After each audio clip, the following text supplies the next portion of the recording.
रात के 2 बजे कभी फोन बजेगा और कोई मैसेज आप तक पहुंचेगा कि हम जानते हैं तुम कहाँ रहते हो, हम तुम्हें मिटा देंगे, हम तुम्हें दिखा देंगे कि हम क्या हैं। और ऐसा किसी एक व्यक्ति के साथ नहीं हो रहा। अगर आपके अंदर कहीं नफरत है और आपसे आपने ट्रीट नहीं किया तो आपके दंगाई बनने से आपको रोकने वाली कोई चीज नहीं। क्योंकि सोशल मीडिया की दुनिया जितनी ग्लैमरस, जितनी एस्थेटिक से भरी हुई दिखाई देती है, सच्चाई ये है कि मनुष्य की गंदगी कहीं गायब तो होगी नहीं। ट्रोलिंग वह तरीका है।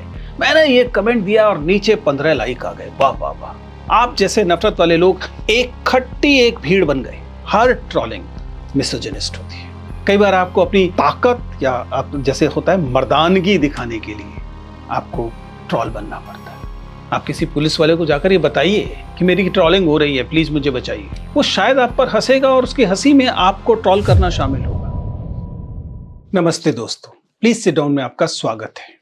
क्या आप इस बात पर यकीन करेंगे कि आपका बेटा या आपकी बेटी एक दंगाई है? जाहिर है कि ना तो आप इस बात पर यकीन करेंगे, ना ही आप ऐसा कभी चाहेंगे। लेकिन क्या आप जानते हैं कि जिस समय आप घर का कोई काम कर रहे होते हैं और आपका बच्चा अपने फोन के साथ या कंप्यूटर पर बैठा हुआ जो एक्शंस ले रहा होता है, क्या वे दंगाई वाले एक्शन है? यह संभव है कि वह ऐसा व्यवहार करता हो जो दंगाई करता है? मैं दंगों की बात इसलिए कह रहा हूं क्योंकि बहुत पहले 1984, मेरी उम्र लगभग मानिए कि मैं 8वीं क्लास में पढ़ता था, 12-13 साल होगी। उस समय दिल्ली में दंगे हुए, हमारे मोहल्ले में दंगे हुए। हमने दंगाइयों को आते जाते देखा और हम हैरान हुए कि उनमें कई ऐसे लोग शामिल थे जो अन्यथा ऐसे काम करते थे जिन्हें हम साधारण मेहनतकश काम कहते हैं। कोई सब्जी बेचता था, कोई छोटी मोटी दुकान चलाता था। फिर अचानक उस दिन क्या हुआ होगा या उन दिनों में क्या हुआ होगा कि ये वेल मीनिंग लोग, गरीब लोग, मेहनतकश लोग दंगाई हो गए होंगे। और ये दंगाई होना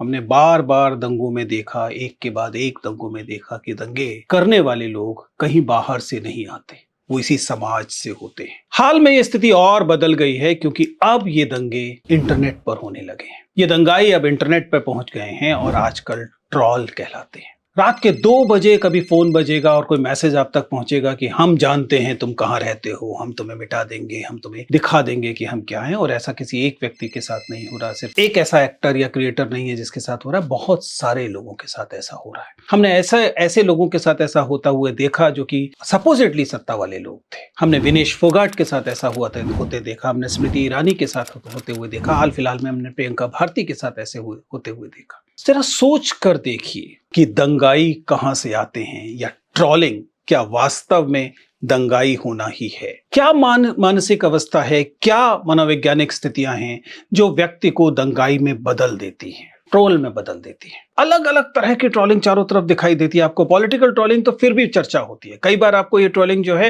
वो आइडेंटिटी की फील्ड में दिखाई देती है। लोगों को अपीयरेंस पे ट्रोल किया जाता है। हाल फिलहाल में तो एक केस हुआ जिसमें एक बोर्ड के टॉपर को, वो टॉप कर रही थी, इस कारण उसकी तस्वीर सामने आई और लोगों ने उसकी तस्वीर पर, उसकी शक्ल पर, वो कैसा दिखती है इसके आधार पर उसे ट्रोल किया, बावजूद इसके कि वह बोर्ड की टॉपर थी। इसलिए ट्रोलिंग जो है वह डिजिटल युग की, आज के युग की नई हिंसा है, नया दंगा है। इसलिए मैं चाहता हूं, एक शिक्षक होने के नाते चाहता हूं, एक पेरेंट होने के नाते चाहता हूं कि नजर रखिए और पता कीजिए कि कहीं ऐसा तो नहीं कि हमारे परिवार में ट्रोल पनप रहे हैं, हमारे जाने अनजाने ऐसा हो रहा है। क्योंकि जो स्क्रीन है, इस स्क्रीन ने एक शानदार ताकत हर किसी को दे दी है। उसके हाथ में कीबोर्ड है और एक एनोनिमिटी, एक पर्दा है, जिस पर्दे के कारण लोगों का, एक आम वेल मीनिंग लोगों का, पढ़े लिखे लोगों का ट्रोल में बदल जाना साधारण बात हो गई। आपको यकीन ही नहीं होता कि वह व्यक्ति जो अपने घर में एक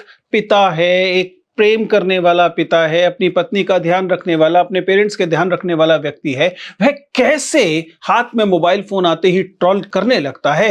हिंसा एक सेंस में एक डेमन बन जाता है। उसके अंदर यह नफरत इस पैमाने पे पहुंच जाती है कि वह वास्तव में एक वेल मीनिंग इंसान नहीं बचा रह जाता। स्टैनफोर्ड यूनिवर्सिटी और कॉर्नेल यूनिवर्सिटी ने एक कलेक्टिव स्टडी की 2017 में और उसका वास्तविक निष्कर्ष यह था, anyone can be a troll. क्योंकि ट्रोलिंग कुछ दिमागी तौर पर बिगड़े हुए लोगों का खेल नहीं है। अगर सिचुएशंस होंगी, सिचुएशंस ऐसी बनेंगी तो कोई भी व्यक्ति ट्रोलर बन सकता है, ट्रोल बन सकता है। ठीक वैसे जैसे मैंने कहा कि अगर आपके अंदर कहीं नफरत है और आपसे आपने ट्रीट नहीं किया तो आपके दंगाई बनने से आपको रोकने वाली कोई चीज नहीं। इस वीडियो में हम ये समझने की कोशिश करेंगे कि जरा ट्रॉल के दिमाग के अंदर झांकिए और देखिए कि क्या चल रहा होता है, वह क्यों ट्रॉल बनता है, किस डर से, किस नफरत से, वह क्यों समाज का नक्शा बदल देना चाहता है, उसे क्यों दूसरे लोग इसलिए पसंद नहीं क्योंकि उनका धर्म अलग है, उनकी जाति अलग है या उनकी लैंगिकता अलग है। अगर इतिहास में जाएं तो ट्रॉलिंग का मूल कुल मिला के मतलब है खदेड़ना, फंसा लेना, मछली पकड़ना, इस तरह के कुछ व्युत्पत्ति मूलक हम लोगों को ये शब्द मिलते हैं। लेकिन अगर हम इंटरनेट की बात करें तो यहाँ पर ट्रॉलिंग का मतलब है लोगों को खदेड़ने की कोशिश करना, लोगों को ऐसे संवाद में शामिल करना जिस संवाद का उद्देश्य संवाद करने से ज्यादा दूसरे को फंसाना या दूसरे को बेइज्जत करना है। जिसका मतलब है कि आप कोई ऑनलाइन पोस्ट करें या उस पर जो टिप्पणियां आएंगी उसमें जानबूझकर बहस को एक ऐसे दिशा में लेकर जाना जहां पर नफरत की अभिव्यक्ति हो सके। क्योंकि सोशल मीडिया की दुनिया जितनी ग्लैमरस, जितनी एस्थेटिक से भरी हुई दिखाई देती है, सच्चाई यह है कि मनुष्य की गंदगी कहीं गायब तो होगी नहीं, वो उसी जगह पर सामने व्यक्त भी होगी, आती है। ट्रॉलिंग उसका उसी का एक एक्सप्रेशन है। और ध्यान रखिएगा, ये कहना, ये मानना एकदम गलत है कि ट्रॉलिंग चूंकि फोन से होती है, चूंकि टेक्स्ट से होती है, तो उसको हिंसा नहीं माना जाना चाहिए। ट्रॉलिंग सदैव हिंसक होती है, ट्रॉलिंग सदैव हिंसक होती है। यह कथन बिना किसी फेर फार के समझा जाना चाहिए। ये हिंसा, नफरत, ये नफरत जो जाति के आधार पर है, धर्म के आधार पर है, लिंग के आधार पर है, विदेशों की बात करें तो नस्ल के आधार पर है, कल्चर के आधार पर है, या मान लीजिए आपकी जो सेक्सुअल प्रेफरेंसेस हैं उनके आधार पर है, या जो आपकी विकलांगता का होना या ना होना है उसके आधार पर है। ये तमाम चीजें आधार बनती हैं इस नफरत की अभिव्यक्ति का। ध्यान रखिएगा, ट्रॉल करने वाले लोगों को हमेशा यह सुविधा होती है कि उन्हें लगता है कि वो भीड़ का हिस्सा है, वे एक व्यक्ति नहीं है। क्योंकि जब व्यक्ति होता है तो व्यक्ति अपने व्यवहार के लिए जिम्मेदार होता है, लेकिन जैसे ही आप भीड़ का सदस्य होते हैं तब भीड़ का मनोविज्ञान काम करने लगता है और आपको लगता है कि आप अपने व्यवहार के लिए स्वयं जिम्मेदार नहीं रहे, ये तो भीड़ ने किया, अरे दंगे इसलिए भीड़ करती है। मेरा कहना यह है कि आज के युग में आपको बहुत गहराई से इसे समझना पड़ेगा दो चीजें। पहली बात, कहीं आप खुद तो ट्रॉल नहीं है, कहीं ऐसा तो नहीं कि आपका व्यवहार, ऑनलाइन व्यवहार ऐसा है जो आपको तो लग रहा है कि मजे की बात है, वो ऐसी बात कह रहा था जो मुझे नहीं पसंद थी, मैंने उसको उसकी औकात दिखा दी, मैंने उसको खदेड़ डाला, मैंने उसको ठीक कर दिया। लेकिन सच्चाई ये है कि इस प्रक्रिया में उससे ज्यादा आपका नुकसान हुआ, क्योंकि आपने अपनी मानवीय गरिमा, आपका मनुष्य होना खो दिया। मनोविज्ञान के स्तर पर जरा समझिए कि क्यों करता होगा कोई ट्रोलिंग। पहली बात स्वाभाविक है, जिसे हम कहते हैं attention hunger. I also exist, मैं भी हूं, यह सिद्ध करने की कोशिश पहला मनोवैज्ञानिक आधार है ट्रोलिंग करने वालों का। क्योंकि जिस किस्म का एनोनिमिटी चारों तरफ है, ऐसे में व्यक्ति को अपना कोई भी प्रभाव छोड़ने के लिए कुछ ऐसा करना पड़ता है कि लोग उसकी तरफ देखें, अटेंशन मिले। और अटेंशन, मैं बार बार बताता रहा हूं, आज के युग में अटेंशन जो है वह बहुत ही रेयर कमोडिटी होता जा रहा है, इस मायने में क्योंकि बहुत महंगी कमोडिटी है। और इसलिए आपको अटेंशन देने को तैयार नहीं, और आपको लगता है ट्रॉलिंग वह तरीका है, मैंने ये कमेंट दिया और नीचे 15 लाइक आ गए, वाह वाह वाह। आप जैसे नफरत वाले लोग एक भीड़ बन गए, और चूंकि वो एक भीड़ बन गए इसलिए आपको लगा कि आपके एक्शन के लिए आप जिम्मेदार नहीं रहे। Then obviously the feeling of power and control, हमें लगता है कि हमारे पास वास्तव में वह कंट्रोल है, हमारे पास वह नियंत्रण करने की क्षमता है, जिसके आधार पर हम ये कहते हैं कि हाँ मैं हूं। ये जो कंट्रोल की क्षमता है, इसमें कई सारी भूमिकाएं हैं, इसमें आपकी जेंडर की भूमिका है। तो कुल मिलाकर आपको उस ताकत का, जो कि सच्ची ताकत नहीं है, फर्जी किस्म की ताकत है, लेकिन उस ताकत का एहसास होता है। आप ऐसे व्यक्ति पर उस ताकत को आजमा रहे हैं जिससे शायद हो सकता है आप जिंदगी भर कभी नहीं मिलेंगे, हो सकता है वह आपसे बहुत ऊपर हो या बहुत दूर हो, लेकिन उसके बावजूद आपको लगता है कि इसे मैंने सबक सिखा दिया। ये जो फर्जी पावर है, उसका एहसास है आप उससे मिलने वाली किक के लिए।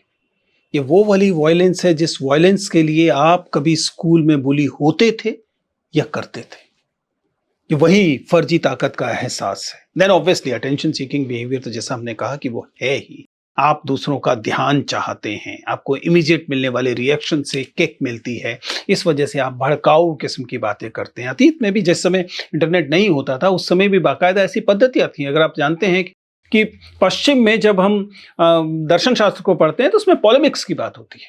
पॉलेमिक्स एक ऐसी पद्धति थी, तर्क पद्धति, जो दूसरे को प्रोवोक करने पर आधारित थी, दूसरे को भड़काती थी, ताकि वह जो तर्क है, तर्क की बजाय प्रोवोकेशन और इमोशन से बातचीत आगे चले। तो ये जो एक इंपॉर्टेंट फैक्टर है, अगर हम मनोविज्ञान के आधार पर बात करें, तो वह ट्रोलिंग की वजह बनता है, ट्रोलिंग इस कारण हो रही होती है।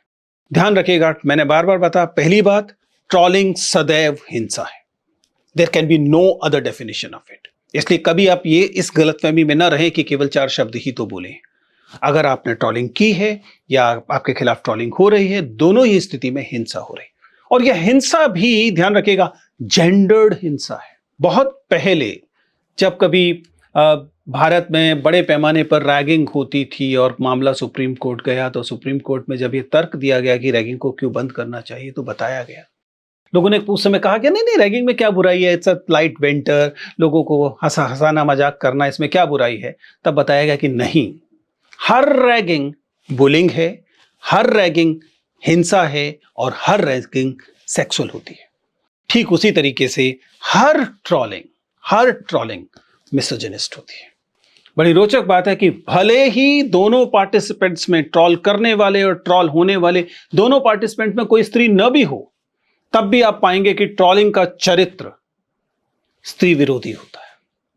उसमें गालियों का इस्तेमाल होता है, उसमें जिसको ट्रोल किया जा रहा है उसके परिवार के लोगों को, उसके परिवार की महिलाओं को निशाना बनाया जाता है, और उसमें वह तमाम तरीके जो स्त्री विरोधी तरीके हैं, जो मिसोजिनिस्ट तरीके हैं, उनका इस्तेमाल किया जाता है, क्योंकि ट्रोलिंग का लोकेशन बॉडी ऑफ वुमेन रहता है या हो जाता है। आप चाहें या ना चाहें, ऐसा हो ही जाता है।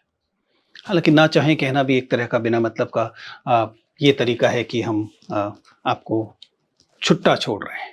लेकिन ट्रोलिंग करने वाले ट्रोलिंग करते क्यों हैं, इसका उत्तर, जैसा हमने कहा कि मनोवैज्ञानिक जरूरत है, क्योंकि एक तरह का डोपामिन रश देती है ये बात, किक मिलती है आपको, क्योंकि आपका कमेंट जब वायरल हो रहा होता है, आपके कमेंट को लोग लाइक कर रहे होते हैं, आपके कमेंट को लोग पर वाहवाही कर रहे होते हैं, कमेंट पर प्रति कमेंट कर रहे होते हैं, तो वह ट्रोलिंग वाला कमेंट, बावजूद इसके कि वह बुरा कमेंट है, आप जानते हैं कि वह ट्रोलिंग है, वह हिंसक है, आपने कोई बहुत सुखद बात नहीं की है, उसके बावजूद यू फील हाई, जैसे कि आपने कोई नशे का इंजेक्शन लिया हो। एंड देन नेगेटिविटी जो है, नकारात्मकता जो है, उसका भी तो एक फोमो होता है।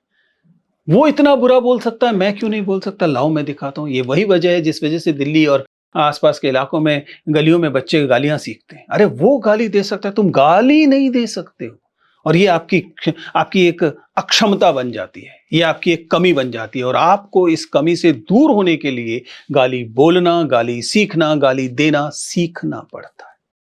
ऐसे ही आपके ऑनलाइन गलियों में आपको ट्रोल बनना पड़ता है। कई बार आपको अपनी ताकत या आप जैसे होता है मर्दानगी दिखाने के लिए आपको ट्रोल बनना पड़ता है।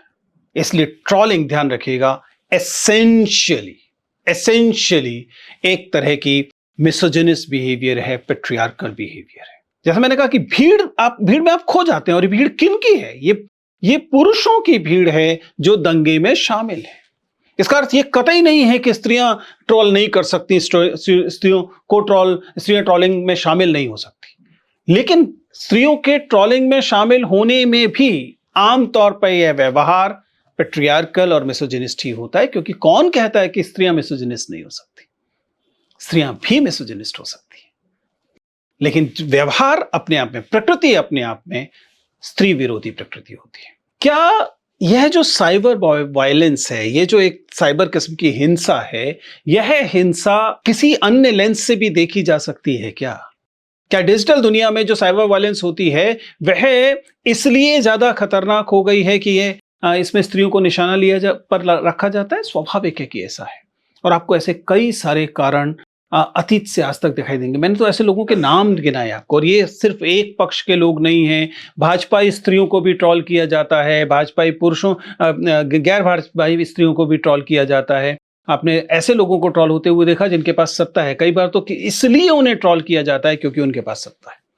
समाज इस बात को स्वीकार करने को तैयार नहीं होता कि सत्ता वाली सिचुएशन में स्त्री हो सकती है, और इसलिए उसकी ट्रोलिंग की जाती है। अगर आप ध्यान से देखें तो ऑनलाइन वायलेंस सिर्फ भारत की बीमारी नहीं है। भारत में कुछ ज्यादा दिखाई देती है, लेकिन सिर्फ भारत की बीमारी नहीं है। 2017 की स्टडी है जो ये बताती है कि यूरोपियन यूनियन में 10 में से एक महिला 15 साल तक की उम्र तक कभी ना कभी ऑनलाइन वायलेंस का शिकार हो ही जाती है। भारत में जाहिर है कि ये बहुत ज्यादा है। कोविड के दौरान तो बहुत बड़े पैमाने पर लगभग एक इंटरनेशनल फिनोमेना की तरह आपको ये ट्रोलिंग दिखाई दी।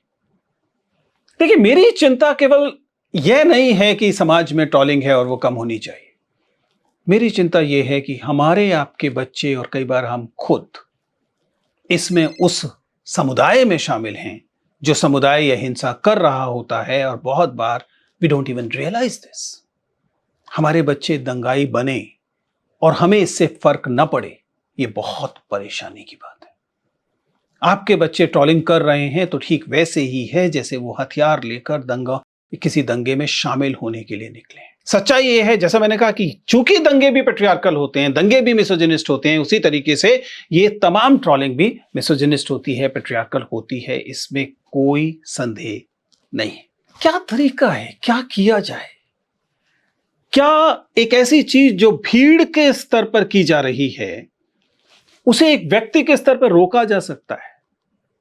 मेरा हमेशा से मानना है कि ट्रोलिंग समेत इन व्यवहारों को सामाजिक व्यवहार की तरह, सोशियोलॉजिकल फेनोमेना की तरह देखने की जरूरत है।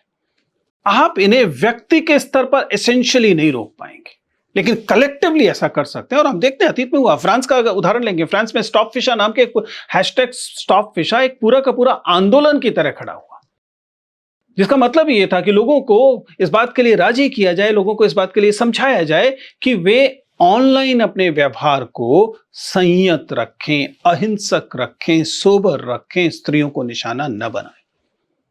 क्योंकि इस दौरान बहुत बड़े पैमाने पर स्त्रियों की जो अतरंग तस्वीरें थी वे इंटरनेट पर आने लगी थी और पूरा फ्रांस का समाज इस बात से परेशान हुआ था। मेरी तो चिंता है कि हमारा समाज परेशान नहीं होता।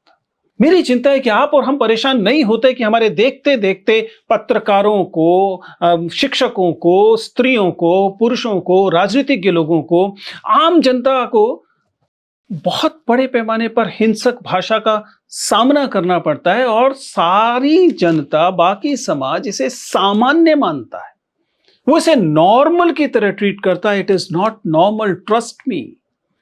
ट्रोलिंग इज नॉट नॉर्मल, क्योंकि हिंसा कभी नॉर्मल नहीं है, चाहे वह ऑनलाइन हो या ऑफलाइन हो।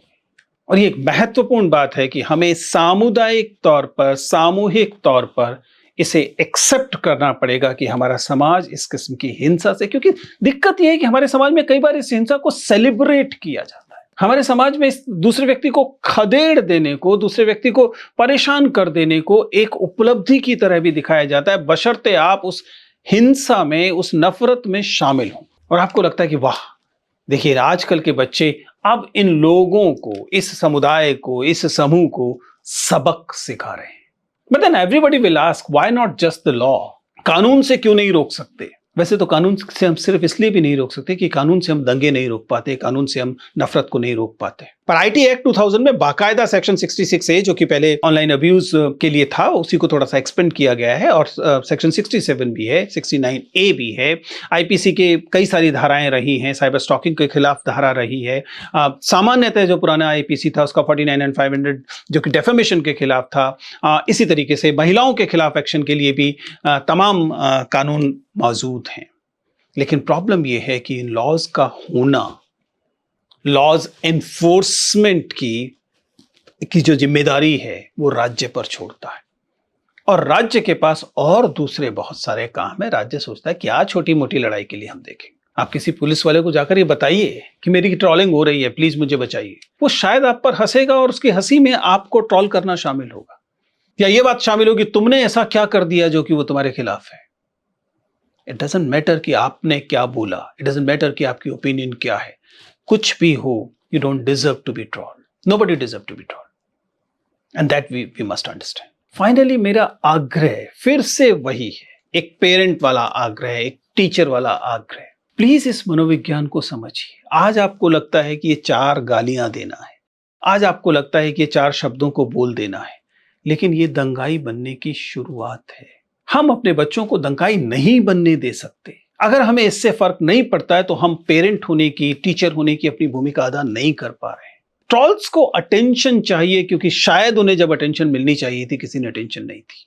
उनको डोपामिन का रिवॉर्ड चाहिए, क्योंकि जब उन्हें शाबाशी दी जानी थी तब उन्हें शाबाशी नहीं मिली। लेकिन हम अपनी बच्चियों को, हम बहुत सारे इंटरनेट यूजर्स को इस उनके रहमो करम पर नहीं छोड़ सकते, क्योंकि एक शिक्षक होने के नाते मुझे तो यह भी दिखाई देता है कि ट्रोलिंग जब संवाद को कंट्रोल करने लगती है, तो जैसा अर्थव्यवस्था का सामान्य नियम है कि खोटा सिक्का अच्छे सिक्के को सर्कुलेशन से बाहर कर देता है, ऐसे ही ट्रॉल्स किसी भी ऑनलाइन डिस्कशंस और डिस्कोर्स में से अच्छे तर्कों को, अच्छे लोगों को बाहर कर देते। क्योंकि जब किसी प्लेटफॉर्म पे लगातार ट्रोलिंग हो रही होगी, तो अगर आपके पास एक अच्छा तर्क होगा भी, अगर आप उस संवाद को आगे ले जाने के लिए कोई महत्वपूर्ण बात कह भी सकते होंगे, जो कि संवेदनशील बात होगी, आप इस ट्रोलिंग के कारण उसे वहां नहीं कहेंगे, कहेंगे छोड़ यार, कौन अपनी फजीहत कराए। इसका मतलब the quality of online discussion suffers a lot because of trolling. कुल मिला के मैं सिर्फ इतना कह रहा हूं, एक पुरानी बात कही है कि हमारे मन में, जब मैं मन पढ़ाता हूं क्या होता है, तो मैं बताता हूं कि मन वह चीज है जिसके अंदर वह कहानी चल रही होती है जिसमें हम हीरो होते हैं। हम सबके पास एक कहानी होती है जिसके हीरो हम खुद होते हैं।